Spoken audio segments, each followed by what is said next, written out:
All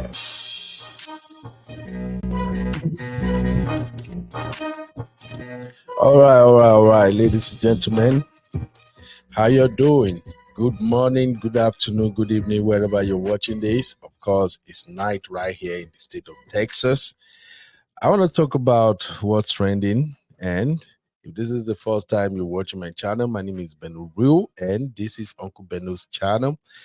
For those who are watching the channel for the first time, over here we try to encourage younger ones to become a better version of themselves. And my style is very simple. I look at what's trending and I bring the topic so we can dissect it together. Right now, I want to talk about this particular topic right here, which is more or less like a political discussion. Just because Madam Vice President Kamala Harris is the one who might eventually become the party flag bearer for the forthcoming general election in United States. Now, for those who might be wondering, why should that be like a topic that should catch your interest, Ben? Let me tell you something. When it comes to politics, America is different. Everybody kind of have certain interest in what's going on in the political terrain. And the reason for that is that America is a democratic nation. And whatever the decision they make up there, especially whoever becomes the president, we he's gonna have this huge power to control what happened right here in United States as well as what happened all over the world. So that is an enormous power for one person to have. And in the history of the United States of America, we haven't had any time in the history when a woman is made or won a presidential election. Now, credit to United States. Of course, we have female senators, we have governors, we have women across parastatals, and they are doing amazing job. They are doing exceedingly well. But one position that has never ever be under the control of an American woman is the office of the President of the United States. So, on that note, I want to congratulate Madam Vice President Kamala Harris for at least being a good steward, a great follower, a really good backup vice president to Uncle Joe. I like to call President Biden Uncle Joe. I don't know why, but whenever I see him on TV, I just feel like, Uncle Joe, what's up? What's going on, Baba? The pump price, I usually be like, the pump price is going up right now. Anytime I go to the pump and the price is up, I'll be like, Uncle Joe, what is happening now? Uncle Joe, don't do this one now. That's just how I like to call him. Now, coming back to the topic of today, which is Kamala Harris versus Donald Trump, lessons for African leaders. You see, the moment President Biden announced that he's not going to contest in the next election, I felt bad for him. He's been a man who has done extremely well. I think President Biden is one of those politicians who spent their entire career in politics, and he has great record. And when he was vice president to President Obama, he did well. He played the role of a vice president accordingly. With what we know in the past, some vice president will have find a way to topple his boss administration, but President Biden didn't do that. And of course, that came to work in his favor when he was actually running for the office. But right now, we all know the truth that is staring up in our faces is the fact that the president is an elderly man, and you can tell that he needs some rest. Let's just call it what it is. As much as we loved him, as much as some of us want him to continue, and some people said, hell no, I don't want him to be the next president. He's weak, he's that. That old man right there kept it together. The president kept it together. Did you know what would have happened if President Biden wasn't the president during COVID? You got to give the man some credit. It's just like the Barack Obama administration. Barack Obama came in when America was experiencing the great financial distress that happened, I think it was in 2008, you know, and they were looking for someone who can rescue the economy. President Obama came in and he did an absolute fantastic job to rescue the American economy. People don't look at that and give him credit. And I can see the same thing happening right now to President Joe Biden. For me personally, when I look at the current inflation rate in America, one thing I do tell myself is that, during COVID, people receive a lot of money. Billions of dollars were distributed as palliative to the people. And of course, that is going to affect the economy. And then following at the heels of COVID was the war in Ukraine and all that. So, in all, I think President Biden did great. But right now, if you look at the job ahead of whoever is going to occupy the office of the president of the greatest country in the world, that person has to be it has to be in great health and of great mind. And I think the lesson I want to draw here is what President Biden did. Ah, politicians like power. Let's just call it what it is. Let's be honest. Politicians, they like power. They bask in power. Politicians don't want to let go. That office of the president of United States of America, and not just in United States, even if you go to Africa, you can tell that people don't want to leave power. If you go to my country, Nigeria, right now, you have people who have served as local government chairman, and then they served as governor to their state. They did 8 years. After their tenure come to an ending, they still go ahead. They went ahead and become senators, and they just sit right there rotating the seat. They don't want to let go. And when you talk about president in Africa, I think the case that comes to mind readily is that of the president of Cameroon, President Biya. That president has been in power for, I think, 40 years now, or plus, or something. I don't even know, but you can ask Cameroonians. I don't blame him. Nobody want to lose power, because when you have power, you control what is going on in the country.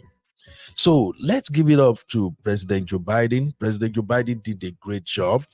For him to listen to what the people are saying, unlike Africa, you know, we have to key into these lessons. In Africa, our leaders don't resign. They will rather lay down their life on the throne. They will stay right there. If you go to Africa right now, you're still going to find some president that the people don't even scare to see them. Some of them are sick. They can't even come out of their home or anything. You don't see them in public functions or anything anymore. They just don't want to let go of power. I remember the case of my home state in Nigeria, Ondo State. The governor, the late governor, was sick. The man was sick for a long period of time, but he would never yielded power to his deputy. It's crazy. So let's give President Joe Biden some credit for at least listening to the masses. In his party, the Democrat, there was some debate after there were conversation and discussions, and some power brokers stepped in and they be like, you know what? After the first debate with Trump, I think it's glaring that you don't have what it takes to do the job ahead. So we don't think you should continue. And when everybody kept saying that, President Biden had a meeting with his family, members of his family, and he decided that, you know what, I'm going to let it go. And I love him for that. And by doing that, President Biden has written his name in history. he has become a point of reference to those who, as time goes on, might want to cling to power. People can remind them that, hey, when President Biden was getting older and he feel that, I can't do this job no more, he yielded power to his vice president. So as I'm rounding up right now, I just want to look at the chances of Kamala Harris becoming the next president.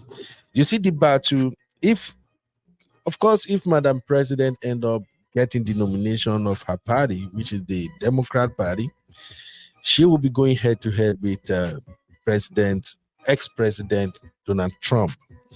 And don't forget, President Donald Trump still has something hanging over his head.